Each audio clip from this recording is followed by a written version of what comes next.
Many of us have been taught that victory always comes through battle, that you must fight to win, that you must strike back to survive. But when you walk with God, you begin to learn that not every victory requires your sword. Some victories demand your silence. Some enemies are not meant to be confronted with your hands, but with your spirit. God said, destroy your enemy without fighting, because when he fights for you, no man can stand against you. The problem with many believers today is that we confuse noise with power. We think movement equals progress. We think revenge equals justice. But the Spirit of God operates on a different level, one where stillness becomes your strategy and peace becomes your weapon. When God says, do not fight, he is not calling you to surrender. He is calling you to trust. There are moments when God hides you in his silence so that your enemies exhaust themselves chasing your shadow. He doesn't want you to waste energy proving yourself to people who are already blind to your value. He doesn't want you explaining your assignment to those who are determined to misunderstand you. God fights for you when you remain obedient in the storm, when you refuse to lower your voice to argue with darkness. The real victory begins when you stop fighting battles that God already declared finished. There is a realm where human effort cannot win, a place where only divine strategy works. That's the realm of favor, where doors open that no hand can close, where your name is mentioned in rooms your feet have never entered, where your silence becomes louder than your words. God said to some of you, be still, not because he wants you to do nothing, but because he wants to show you that the battle belongs to him. When he said, destroy your enemy without fighting, he meant conquer them through character, confuse them through consistency, defeat them through destiny. Look at Joseph. His brothers betrayed him, sold him, and lied about him. If Joseph had fought back, he would have never reached Egypt. If he had defended himself, he would have missed his throne. But Joseph learned to let God manage his enemies. Every lie against him became a ladder. Every betrayal became a bridge. Every prison became a passage. God said, I will make your enemies your footstool.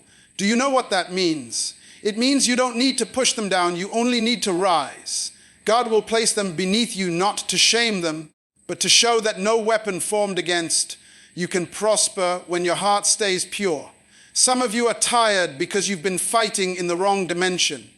You've been arguing with people when you should have been praying. You've been explaining yourself when you should have been worshiping. You've been reacting when you should have been resting. God said, your silence is not weakness, it's wisdom. When you hold your peace, heaven moves. Every time you choose not to retaliate, the angels of God take over your case. Every time you refuse to fight back, you are allowing divine justice to take the stage.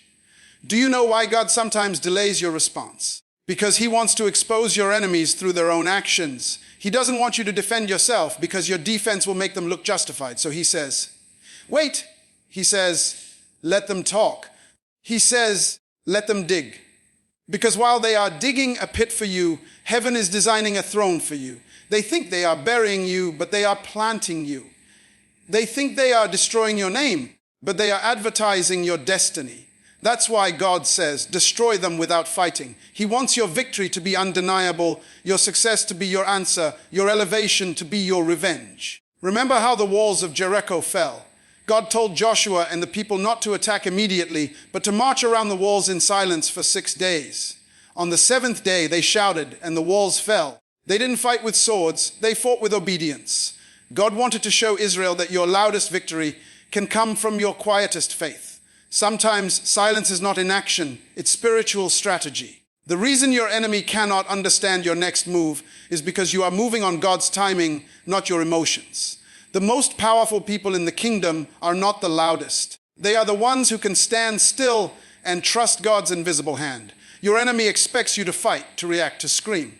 But when you smile and stay still, they become confused. Because they can fight your words, but they cannot fight your peace. They can attack your name, but they cannot touch your anointing. When you stop fighting with flesh and blood and start operating in the Spirit, you become untouchable. You no longer fight to prove your worth. You let God prove his word. You don't have to curse your enemy. You can bless them. You don't have to expose them. Your fruit will.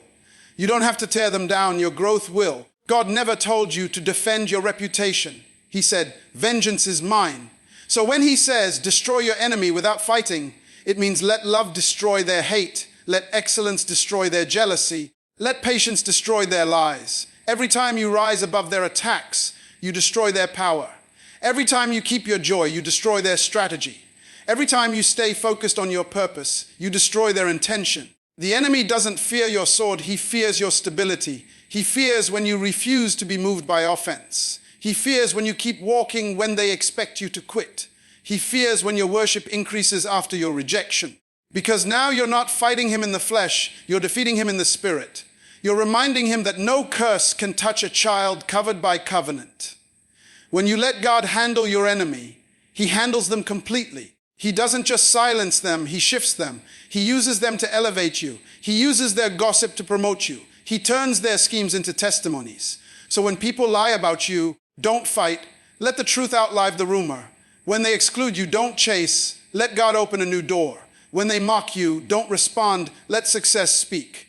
When they betray you, don't hate. Let purpose justify you. The highest level of warfare is rest.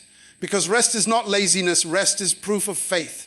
When you rest, you're saying, God, I trust you to fight this one. And he does. He will embarrass your enemies without your help. God said, I will prepare a table before you in the presence of your enemies.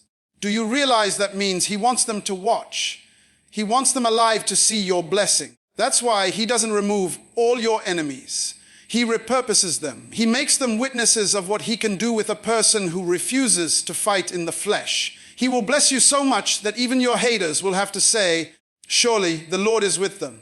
You destroy your enemy without fighting when you stop responding to their traps and start responding to God's instruction. When you stop trying to prove who you are and simply become who God called you to be. The real battlefield is not outside you, it's inside.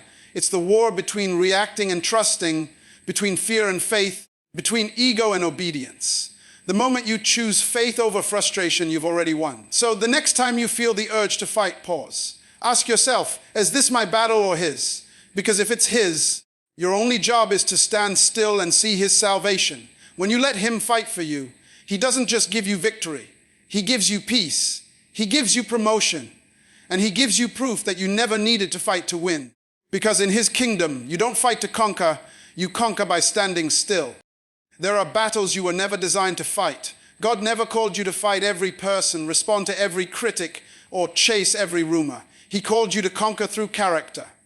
When he said, destroy your enemy without fighting, he was giving you a higher law of victory, a spiritual law that confuses the carnal mind. Because the carnal mind believes power comes from retaliation. But the spiritual mind knows power comes from restraint. The true strength of a believer is not shown in their ability to strike back, but in their ability to stay silent and still trust the process. The world tells you to defend yourself, but heaven tells you to depend on God. There's a difference between defending your pride and protecting your peace. Many people lose their peace trying to win an argument. But when you have revelation, you don't waste words trying to convince the blind. When God says, don't fight, he's protecting your destiny from unnecessary distraction. Some battles look dangerous, but they're really divine distractions. They are designed to drain your focus, not defeat your faith. So he says, stand still. He says, let me handle this one. Think about Moses at the Red Sea. Pharaoh's army was behind them, the sea was before them, and fear filled their hearts. The people cried, what shall we do? And Moses said, the Lord will fight for you, and you shall hold your peace. That's the divine strategy, hold your peace, because your peace is your weapon. Your peace irritates your enemy. When you refuse to panic, it means you trust the God who brought you this far. God told Moses to stretch his rod, not to fight Pharaoh, but to part the sea. Sometimes God doesn't want you to fight your enemy. He wants you to move past them. You don't always need to confront your Pharaoh. Sometimes you just need to outlast him. There's a victory that comes not from fighting harder, but from trusting deeper. When God fights for you, he doesn't fight with physical weapons. He fights through divine reversals, through closed mouths, through unexpected favor, through supernatural timing. He can make the same people who tried to bury you watch you rise. He can turn the one who cursed you into the one who recommends you. God doesn't fight your battles the way man does. He changes atmospheres. He shifts systems. He rearranges opportunities. That's how he destroys your enemies, by blessing you in front of them. Do you remember David? He was anointed king while Saul still sat on the throne. David could have killed Saul when he had the chance, but he refused. He said, I will not touch the Lord's anointed. Why? Because David understood that promotion doesn't come from fighting people, it comes from favor. David let God handle Saul, and God did it in his own time. David didn't win by fighting Saul. He won by waiting on God. Sometimes your greatest weapon is patience. God can remove your enemy without your hand being lifted.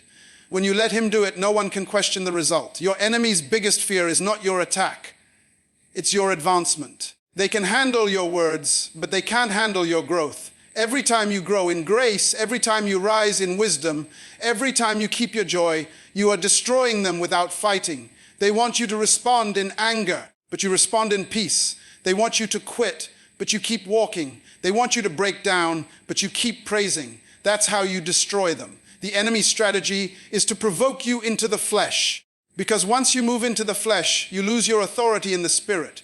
But when you stay in the spirit, your victory becomes effortless. Sometimes God delays your vindication not because he's forgotten you, but because he's perfecting your story. He wants your victory to be visible. He wants your enemies to see the very thing they said would never happen. God said, I will prepare a table before you in the presence of your enemies. That means your enemies are part of the plan, not to destroy you, but to witness your transformation. They thought they buried you, but God used their betrayal as soil. They thought they blocked your door, but God used their rejection as redirection. When you walk in forgiveness, you are not weak, you are strategic. Because forgiveness breaks the enemy's grip. Your silence is not defeat, it's divine discipline. The one who can control their tongue can control their destiny. God cannot elevate you in the same season you're still defending yourself. He wants your mouth to be free for praise, not for argument. He wants your energy to build your vision, not to fight opinions. The moment you understand this, you begin to operate in peace while others are drowning in noise. Your stillness becomes your strength. Your calm becomes your covering. God told Israel that the battle was his, not theirs. And every time they tried to fight in their own way, they lost. But when they trusted his direction, walls fell, seas opened, and giants died without effort. What if the walls you've been trying to break are waiting for your obedience, not your effort? What if the enemies you've been trying to destroy are waiting for your worship, not your weapons? There are dimensions of victory that only open through surrender. The moment you stop trying to do it your way, heaven begins to act on your behalf.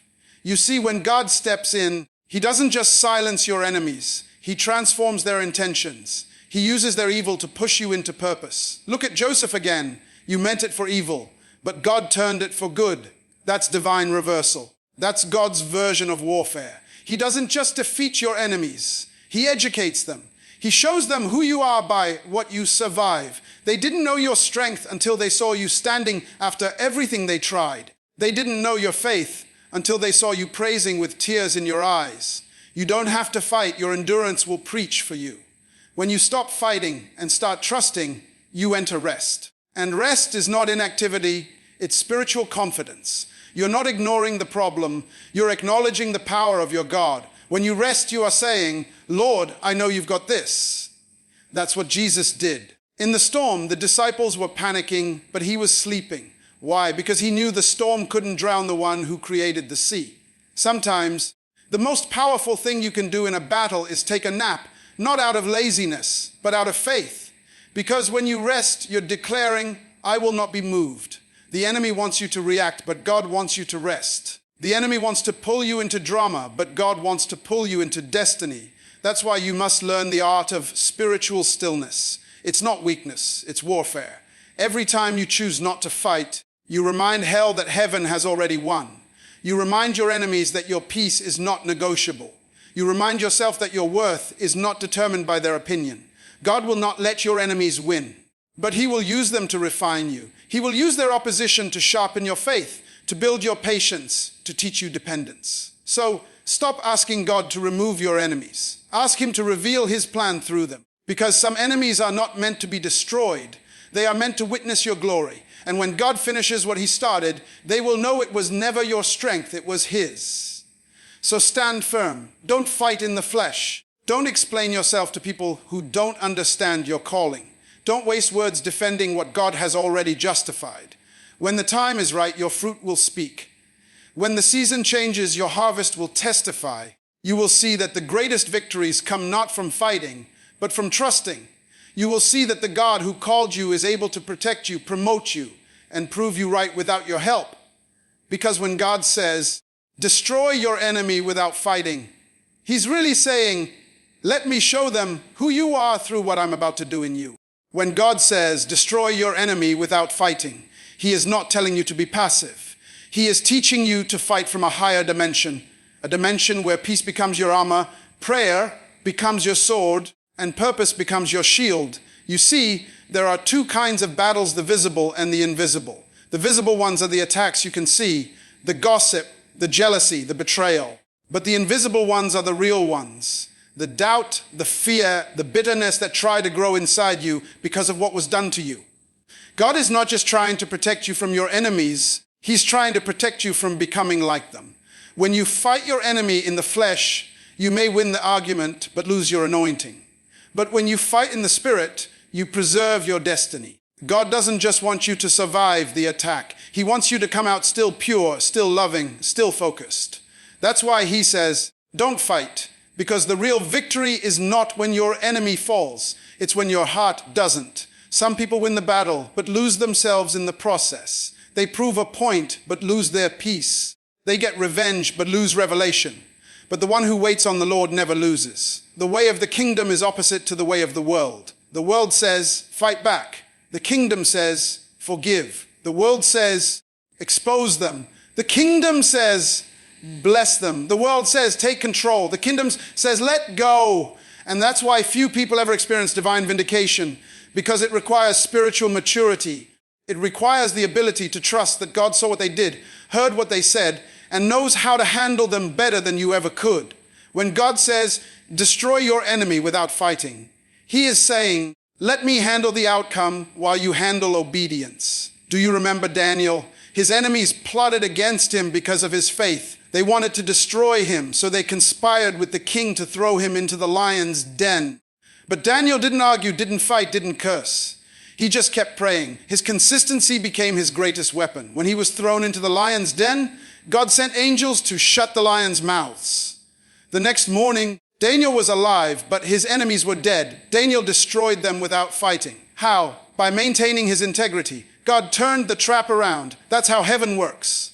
When your ways please the Lord, he will make even your enemies be at peace with you or be removed before you. The lesson here is simple. When you remain faithful under pressure, you shift the battle from your hands to God's. Your obedience activates his power. Every time you choose to pray instead of panic, you invite heaven into your situation. And when heaven steps in, everything changes. God doesn't just silence your enemies. He uses them as instruments of elevation. Daniel's enemies wanted him buried, but their plan became his promotion. That's how you destroy without fighting. You let your faith do the fighting. Sometimes the hardest thing to do is nothing. To stay quiet while being falsely accused, to smile while being rejected, to stay kind while being betrayed. But that's the exact position where divine power manifests. God never allows injustice without preparing a greater revelation. The silence of God is not absence, it's setup. He is orchestrating the scene so that when he acts, no man can take credit. You see, if you fight, they'll say you won because you're smart. But when you let God fight, they'll say you won because God is with you. And that's the testimony he wants. Not your cleverness, but his glory. The Israelites faced the Red Sea, but they also faced their own fear. The real enemy wasn't Pharaoh, it was unbelief. God could have killed Pharaoh instantly, but he didn't. He led his people to a place where they would learn trust. When the sea parted, the lesson wasn't just that God could destroy enemies. It was that he could deliver without violence. The sea swallowed Pharaoh's army, and Israel didn't throw a single stone. God said, you will never see those Egyptians again. That's divine warfare, final, flawless, and faith-based. When God ends something, he ends it completely. Sometimes, God hides your enemy's plans from you because he doesn't want you to interfere. He knows if you saw everything they were doing, you'd try to fix it yourself. So he blinds you to their schemes, not to hurt you, but to protect you from reacting. While you're resting, he's rearranging. While you're worshiping, he's waging war. That's why he said in his word, the battle is not yours, but mine. You can't handle the scale of what's being fought over your destiny. So he says, step aside and let me. When God fights for you, the results are permanent. Human victories fade, but divine victories establish legacy. When you fight in the flesh, you may silence an enemy for a moment. But when God fights, he silences them for a generation. That's why he takes time, because he's building something eternal. While your enemies are shouting, he's writing your story. While they're plotting, he's positioning.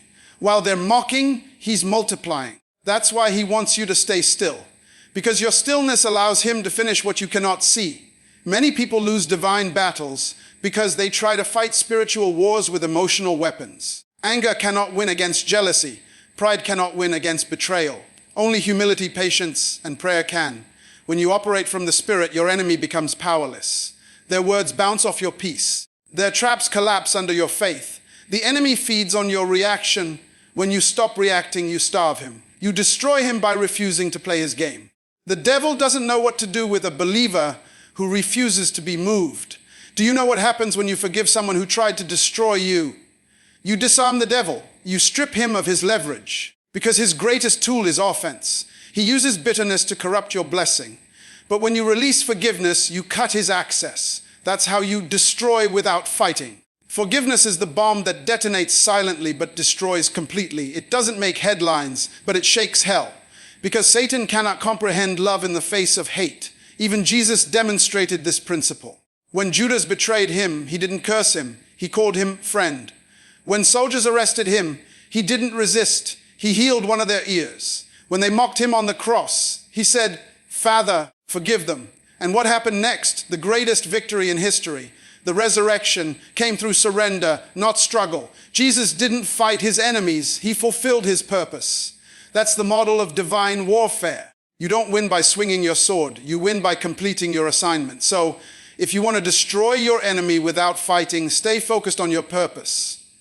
Purpose is the ultimate revenge. Keep building what God told you to build. Keep walking in righteousness. Keep doing good even when you're surrounded by evil. The more you focus on your purpose, the smaller your enemies become. The more you grow, the less they matter.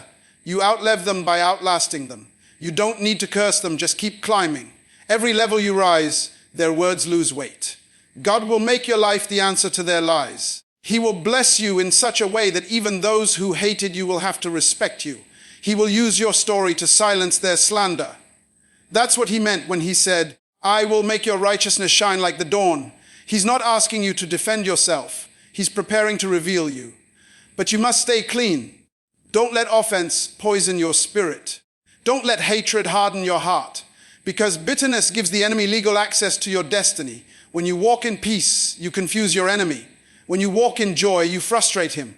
When you walk in love, you destroy him. He expects you to fight back, but instead you forgive. He expects you to complain, but instead you worship. He expects you to quit, but instead you grow. That's divine strategy. The kingdom of darkness cannot comprehend it. You win by losing your right to revenge. You conquer by surrendering to the will of God. You destroy by obeying. So don't waste your energy trying to prove who you are. Let your fruit speak. Let your consistency speak. Let your peace preach louder than your pain. Because when God is for you, no enemy can stand against you. Not through rumors, not through betrayal, not through lies. Your only responsibility is to remain faithful, to remain loving, to remain focused. God will do the rest. And when the dust settles, when the noise fades, everyone will see that you didn't win because you fought. You won because you believed. You didn't conquer because of your might. You conquered because of your maturity. You didn't destroy your enemies by killing them. You destroyed them by outlasting them, outgrowing them, and outshining them. That's divine victory, silent, solid, and unstoppable. There comes a moment in every believer's life when God says, "Now watch me. You've cried, you've prayed, you've endured, and now heaven is ready to make a public announcement through your life." Because when God says, "Destroy your enemy without fighting," he doesn't mean hide. He means rise. He means stand so tall in his favor that no arrow can touch you. He means let your peace embarrass their panic. Let your progress silence their poison. Let your anointing drown their attacks. The time will come when the same people who mocked your obedience will have to witness your overflow. God will not let your tears be wasted. He will turn them into evidence. The reason God didn't allow you to fight back is because he wanted to make the victory undeniably divine. He didn't want them to say, "You got lucky." He wanted them to say, surely the hand of God was upon them. When he fights for you, he makes it public. When he lifts you, he makes it obvious. He will use your life as a lesson to your enemies, that you cannot curse what God has blessed. And that's why some of you went through seasons of silence. You were hidden because God was handling things behind the scenes. He was rearranging the battlefield, shifting positions, removing fake friends, preparing a table that your enemies would soon be forced to watch. The enemy thought your silence was defeat, but it was preparation. He thought your stillness meant weakness, but it was wisdom. He thought your quiet meant quitting, but it was divine confidence. Because while others were fighting to be seen, you were kneeling to be strengthened. While others were shouting for attention, you were whispering in worship. And now the same God who saw your secret tears will reward you openly. You didn't fight them, you outlasted them. You didn't hate them, you healed from them. You didn't curse them, you conquered them by remaining who you are. That's the kind of victory the world cannot explain. Look around your life and notice everything the enemy used to try to destroy you has become the very thing that's defining you. The betrayal taught you discernment. The rejection pushed you closer to God. The lies made you love truth even more. The closed doors forced you to find new ones. You destroyed your enemies by allowing pain to become purpose. That's why the devil can't defeat a believer who learns. Because every loss becomes a lesson. Every wound becomes wisdom. Every tear becomes testimony. You destroy him by transforming what was meant to break you into what builds you. And when that process is complete, God steps in with divine demonstration. He said, I will prepare a table before you in the presence of your enemies. That means they have to live long enough to watch your blessing unfold. You won't need to say a word. Your success will speak. They will see your peace, your joy, your elevation, and they will know they never had the power they thought they did. Because when God fights for you, he doesn't remove your enemies immediately. He rearranges their position so they can watch your promotion. He turns their hatred into your advertisement. They become the audience of your ascension. Do you remember Joseph's story? The brothers who betrayed him came back begging for bread. The same men who sold him had to depend on him for survival. That's divine reversal when God rewrites the story in your favor without your help. Joseph didn't fight them, he forgave them. He didn't expose them, he embraced them. And that's when he won. Because when you walk in forgiveness, you release God to fight for you. The moment you release hate, heaven releases help. Forgiveness doesn't excuse them. It empowers you. It unlocks blessings that fighting never could. There's a reason Jesus said, bless those who curse you. Because every time you bless instead of curse, you transfer the battle to heaven. You say, Lord, I trust you to deal with this. And God takes that seriously. He will defend your name, avenge your pain, and reward your patience. But he will do it in a way that no human could, quietly, completely, and permanently. He will give you the kind of peace that confuses your persecutors. They will wonder why you're smiling when they tried to break you. That's the look of someone who let God handle it. God will not just remove your enemies. He will reform them. Some of them will come back to apologize, not because you demanded it, but because conviction will follow your success. The same mouths that lied about you will declare your greatness. The same hearts that envied you will learn from your endurance. That's how God destroys your enemies, by transforming them through your testimony. And you will realize you didn't lose anything by not fighting. You gained everything by trusting. Every great destiny attracts great opposition. So don't despise your enemies. They are confirmation of your importance. The devil doesn't attack what doesn't threaten him. If you're under pressure, it's because you're carrying power. If you're misunderstood, it's because you're manifesting purpose. God allows resistance to reveal resilience. You were never meant to live a life without enemies. You were meant to live a life where enemies cannot win. Because no one can curse what God has crowned. There is a moment coming, and for some of you it's near, when God will flip the story. Everything that was used to humiliate you will be used to honor you. Every lie told against you will become the ladder that lifts you. Every person who tried to block you will become a witness to how unstoppable you are in God's hands. And when it happens, you won't need to say, look at me. You'll say, look at God, because it was never your fight to begin with. He just wanted to use you as a living example of divine defense. So now, as you stand in this revelation, remember this: the real war was never about them. It was about your faith. The enemy didn't want your possessions. He wanted your peace. He didn't want your influence, he wanted your intimacy with God. But he failed. Because through every attack, you kept your worship. Through every betrayal, you kept your love. Through every storm, you kept your hope. And that's how you destroyed him without fighting. You refused to let him change who you are. So lift your head high. You've won more than you realize. You didn't win because you were stronger. You won because you were still. You didn't win because you shouted louder. You won because you stayed silent when it mattered. You didn't win because you fought back. You won because you walked forward. And now heaven declares over you, the battle is over. God has completed what he started. The enemy is silenced. The storm is shifting. The season of hiding is ending. The same hand that covered you in the dark is now lifting you into the light. The victory is not coming. It's already written. You are the proof that you can destroy your enemy without ever swinging a sword. Because when God fights for you, no power in hell, no human plot, and no demonic scheme can stand. And when you finally stand in your victory, remember this truth: you didn't have to fight to win. You just had to believe to conquer. The God who spoke light out of darkness, who raised Joseph from the pit, who shut the lions' mouths for Daniel, and who rolled away the stone for Jesus, that same God is saying to you today, be still and watch me fight. You are already victorious. The war is finished. The glory is God's. And your life will forever testify that you can destroy your enemy without fighting.